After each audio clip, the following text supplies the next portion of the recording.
Okay, so now we are back with part 4. इसमें we are taking Selina का 24B का question number 5, 7 and question number 8. Okay, अब इसमें last part 3 में हमने देखा कि with the class interval mean कैसे फाइंड करते हैं. अब हम देखने वाले हैं कि मीन दे दिया है, पर एक अननोन फ्रीक्वेंसीज है हमारे पास. तो वो हम कैसे फाइंड आउट करें. वो फाइंड आउट हम कैसे कर सकते हैं. ये है अननोन फ्रीक्वेंसी FN2. एक मिनट. हाँ, सो यस,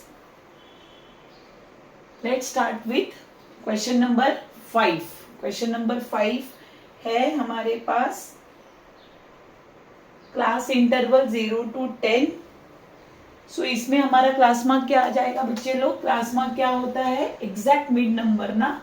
सो ये हो गया 5, 15, 25, 35 एंड दिस इज 45. करेक्ट.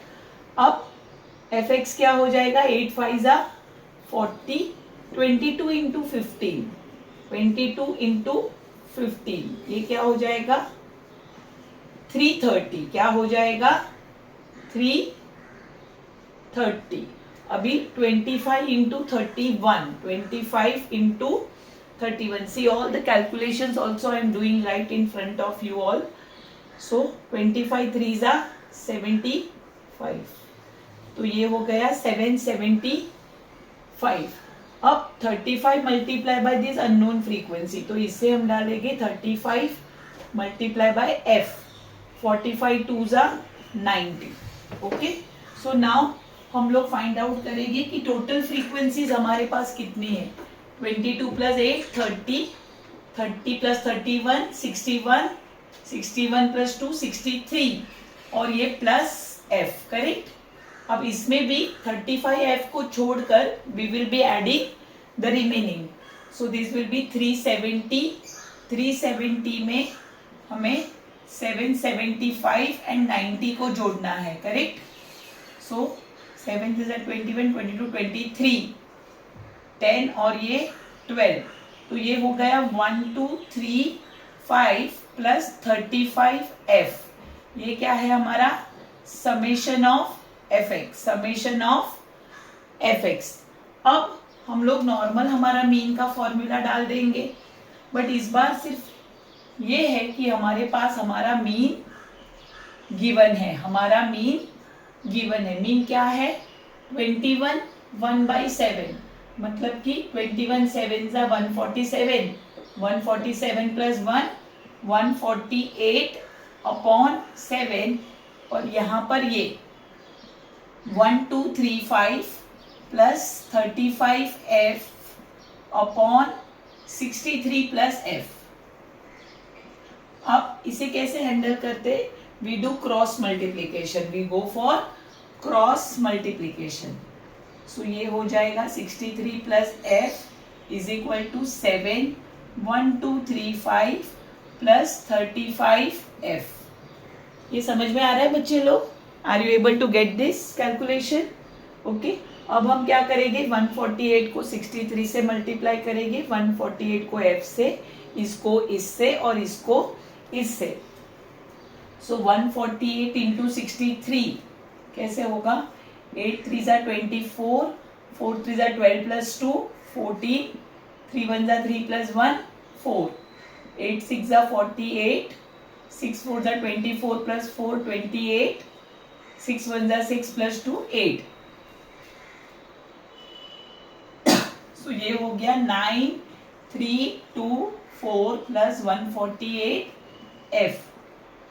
अब 1235 multiply by 5, 1235 multiply by 7. So 7 5 35, 21 plus 3 24, 14 और 2 16 और ये 8.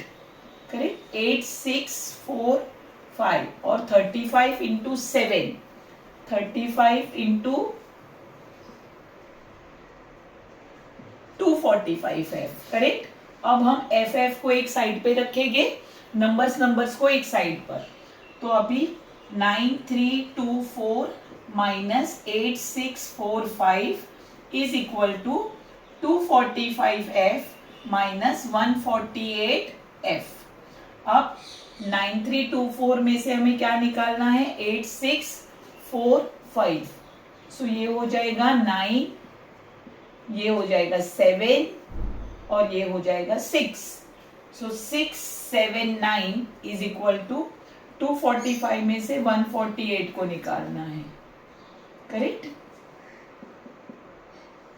97f। अगर हम 97, अब हमें इसको डिवाइड करना पड़ेगा।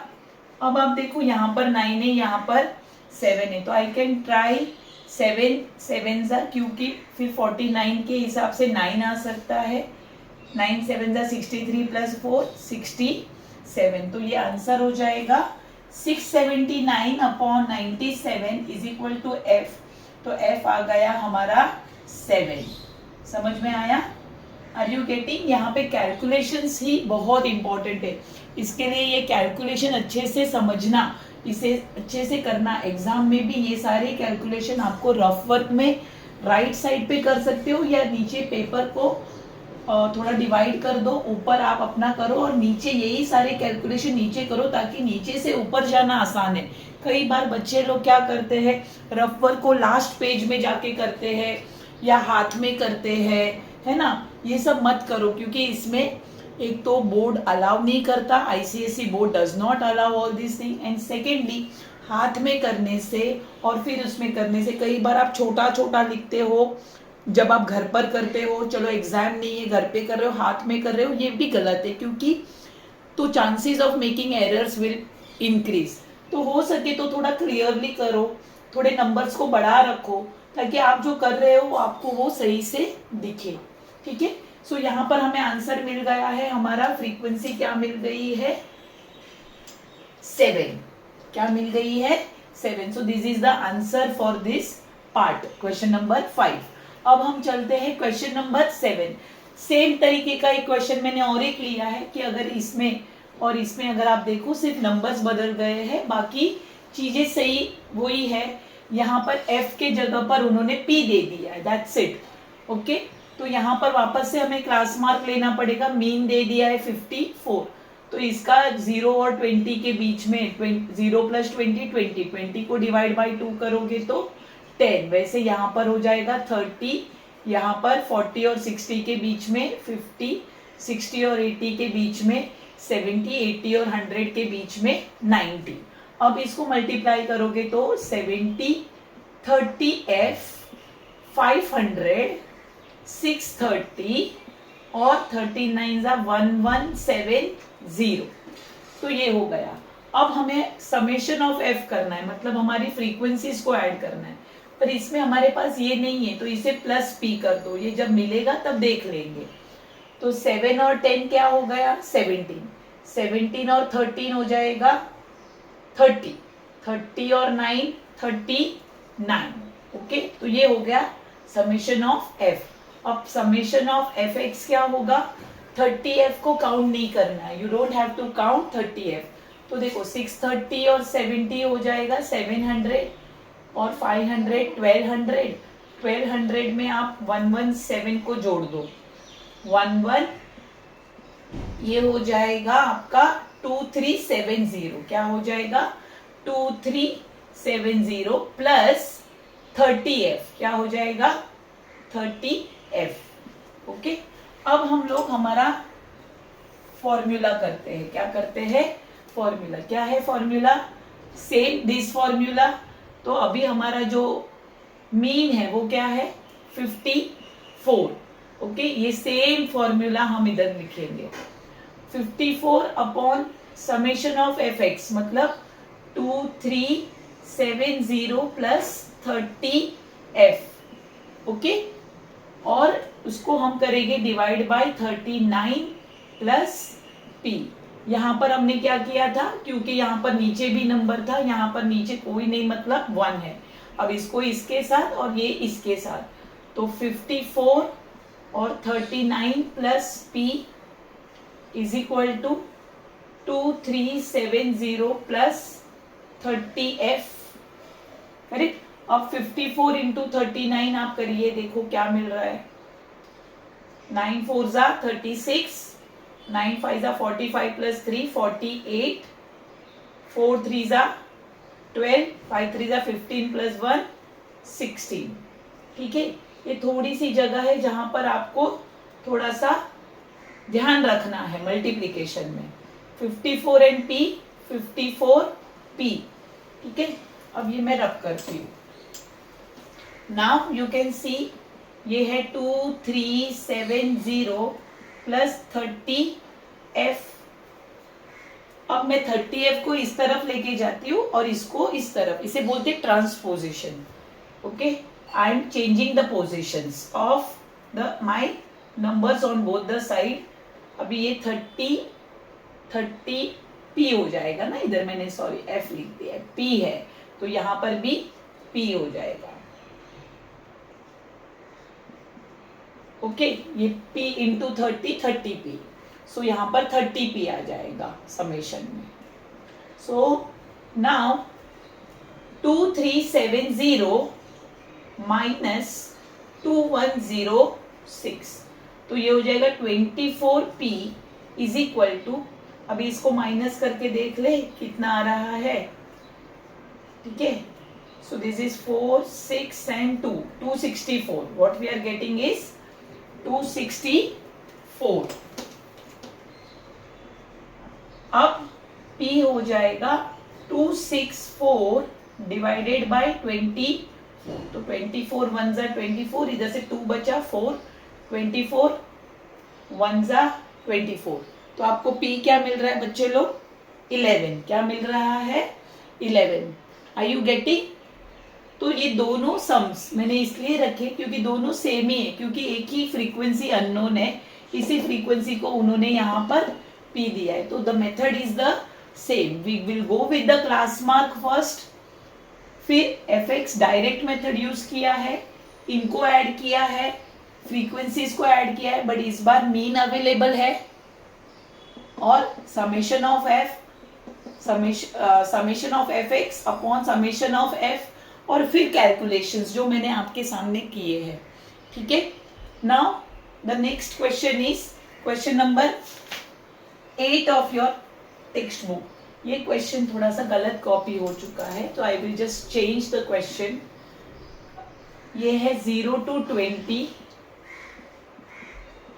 20 to 40, 40 to 60, 60 to 80, 80 to 100 and 100 से 120। तो अभी इसका फ्रीक्वेंसी क्या क्या दिया है हमें? फ्रीक्वेंसी दिया है पहले का 5, दूसरे का F1, तीसरे का 10, फिर F2 7 and 8. Okay, this is the question. This question was wrongly copied on the board.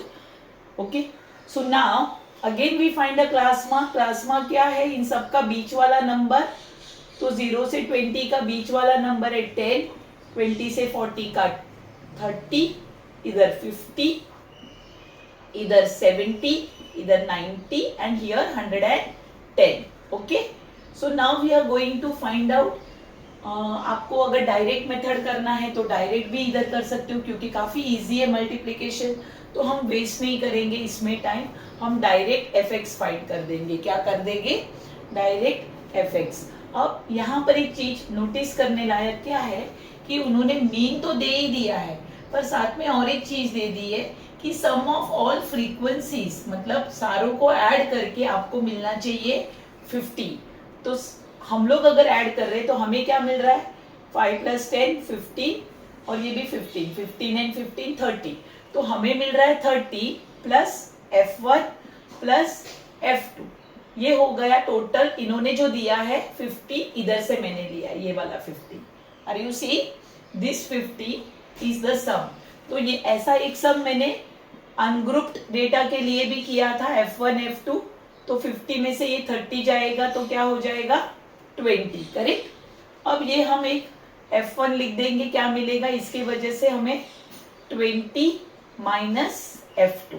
अब ये हमारी बहुत इंपॉर्टेंट फाइंडिंग होगी बच्चे लोग, this is our most important finding. ठीक है, हमने F1 plus F2 find out किया और फिर इसकी मदद से हमने F1 लिखा कि जो भी F2 होगा उसको हम 20 से सब्ट्रैक्ट करेंगे, तो we are going to get F1। Okay, तो let's begin again. What we are going to do, multiply F with X।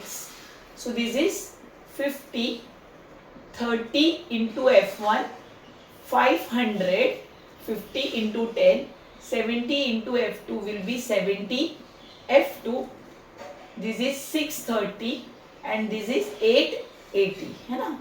तो अब हमारा समेशन ऑफ Fx क्या होगा बच्चे लोग, 500, ये हो जाएगा 50 प्लस 500, 550, करेक्ट। अब 630 एंड 880 को जोड़ देंगे तो क्या मिलेगा, 8 और 8 16, तो 14, 15 और 20, ये हो गया 2060। पर साथ में ये 30 F1 भी है और 70 F2 भी है, करेक्ट बच्चे लोग। अब यहाँ पर ही अगर आप लोगों को कर देना है कि मैम इसमें हम लोग 10 कॉमन निकाल सकते हैं, यस बिल्कुल निकाल सकते हो। और यहाँ पर हो जाएगा 206 प्लस 3F1 प्लस 7F2, तो इस तरह से भी चलेगा। अब हम हमारा x bar is equal to summation of Fx upon summation of F, तो इसमें क्या होगा, हमारा x बार क्या दिया है, मीन 62.8 इज इक्वल टू, ये है हमारा 10, 206 plus 3F1 plus 7F2 divided by total number of frequencies, that is number of observations are 50, correct? Hope this is visible to all of you. Okay, so ये 0 0 cut, अब ये divide 5 इधर जाएगा तो क्या हो जाएगा, मल्टीप्लाई 5, करेक्ट। थोड़ा सा इधर से करते ताकि we get a space. Okay, अब 206 प्लस 3, हमको पता है F1 क्या है, 20 माइनस F2, तो F1 की जगह पर हम क्या डाल देते हैं, 20 माइनस F2 प्लस 7F2। ठीक है, दिख रहा है, ये 5 इधर चला गया है, तो अब हमारे पास एक स्ट्रेट लाइन हो गई है। अब 62.8 को 5 से मल्टीप्लाई करेंगे तो, और पीछे से डॉट, तो 314 क्या मिल रहा है, 314। तो अभी ये 314 हम इधर डाल देंगे, 314, एक्चुअली 3140 था, पीछे से डेसिमल डालोगे तो ये हो जाएगा 314 इसलिए। ठीक है, now this is 206 plus 3 into 20 60, 3 into minus F2। Now this step is very important, 3 multiply by minus F2, तो ये हो जाएगा माइनस 3F2। कई बार बच्चे लोग ये साइन डालने में थोड़ा सा मिस्टेक हो जाती है, तो ये मिस्टेक नहीं करना, ठीक है। अब 314, अब ये है 266, जो हम इधर लेकर आएंगे तो माइनस हो जाएगा, करेक्ट। अब यहाँ पर माइनस 3F2 प्लस 7, ये भी एक बहुत इंपॉर्टेंट स्टेप है जो बच्चे गलती करते हैं काफी। तो यहाँ पर ऐसे सब में थोड़ा सा ध्यान रखो कि माइनस प्लस क्या करेंगे, माइनस, और साइन रखेंगे ग्रेटर नंबर की, तो यहाँ पर आपको मिलेगा 4F2। ठीक है, अब 314 में से देखो हम 266 को माइनस में कर रही हूँ, आप देख रहे हो 8 और ये 10 माइनस 6 4, तो अभी ये माइनस करके हमें आंसर क्या मिल रहा है, 48, और इसके नीचे अगर ये 4 गया तो हमें मिल जाएगा हमारा F2 जो कि हो जाएगा 12। समझ में आ रही है बात। अब हमारे पास F2 है तो F1 फाइंड करना कितना आसान है, क्योंकि F1 क्या है, 20 minus F2, so F1 is 20 minus F2, तो ये हो जाएगा 20 minus 12 which is 8। So now हमारा फाइनल आंसर क्या है इसका बच्चे लोग? एग्जाम में फाइनल आंसर इस तरह से आप लिखो, क्योंकि F1 अलग जगह पे मिल रहा है, F2 अलग जगह पे मिल रहा है, तो इसे दिक्कत नहीं होनी चाहिए एग्जामिनर को। तो F1 इज 8 एंड F2 क्या मिला है हमें? What is F2? 12। F2 क्या मिला है? 12। या तो आप बॉक्स कर दो, आपको टाइम नहीं है तो, ठीक है। So F2 is 12। तो इस तरह से we have found out unknown frequency in grouped data when we have mean given, and also we have been given in this case where we have to find two different frequencies. They always provide you with sum of all frequency, that is summation of f. ठीक है, this is about central tendency mean. अब हम यहाँ पर mean खत्म कर रहे हैं। अगर आपको फिर भी लगता है कि कोई मीन का क्वेश्चन आपको चाहिए मैं बोर्ड पे करूँ, कोई भी क्वेश्चन हो, आप मुझे वो क्वेश्चन सेंड कर सकते हो, या अगर वो सेलिना से करना है या जो भी बुक आप प्रेफर कर रहे हो, क्वेश्चन भेज दो। I will be solving it for you on the board. And अब हम जो नेक्स्ट पार्ट में लेने वाले हैं, पार्ट 5 में, I am going to teach you how to find mode. Okay, ये भी एक सेंट्रल टेंडेंसी का एक और सेंट्रल टेंडेंसी है मोड। तो उसको लेकर हम नेक्स्ट सेशन में, नेक्स्ट पार्ट में आएंगे। और उसके बाद I will be teaching you mode के बाद मैं आपको मीडियन क्या होता है जस्ट पहले समझा दूंगी, क्यूम्युलेटिव फ्रीक्वेंसी क्या होती है वो बता दूंगी, और उसी में हम लोग करने वाले हैं कि मीडियन को हमें ग्राफ में कैसे प्लॉट करना है, मतलब ओजाई। तो ये हो जाएगा एक हमारा पार्ट 5, पार्ट 6, पार्ट 7 तक ये सीरीज हमारी जाएगी। आप इसमें part 1, part 2, part 3 already available है, आप पहले वो करिए और फिर इस पे आना, ताकि आपको ये सारा थोड़ा इजी लगे। ओके, आपको ये वीडियो अच्छा लगा है या हेल्पफुल हुआ है तो प्लीज़ आप इसे लाइक ज़रूर करिए, सब्सक्राइब करिए मेरे चैनल को। जो भी न्यू है इस पे, do subscribe my channel. I will be teaching all the topics of mathematics, whatever topic you want me to take first, वो भी मुझे बताइए। अभी मैंने सेंट्रल टेंडेंसी से शुरू किया है मैथमेटिक्स का मेरा सीरीज। ओके, केमिस्ट्री में हमारा सल्फ्यूरिक एसिड रेडी है, आप वो वॉच कर सकते हो। आपको 9th ग्रेडर्स को भी आप बोल सकते हो कि वो भी हम जल्दी लेकर आने वाले हैं 9th के लिए भी। फिर chemistry, bio, mathematics and physics. 10th graders के लिए मेरे इसमें आपको मिलेगा maths, chemistry and bio. Okay, so please kindly watch and subscribe and do like and share, and also if any doubts please do comment. अगर आपको video अच्छा भी लगा हो तो भी प्लीज़ कमेंट करिए। अगर आपको कुछ पसंद नहीं आया हो या आपको लग रहा है कि कुछ फास्ट हो रहा है तो वो भी कमेंट करिए। Okay, thank you so much.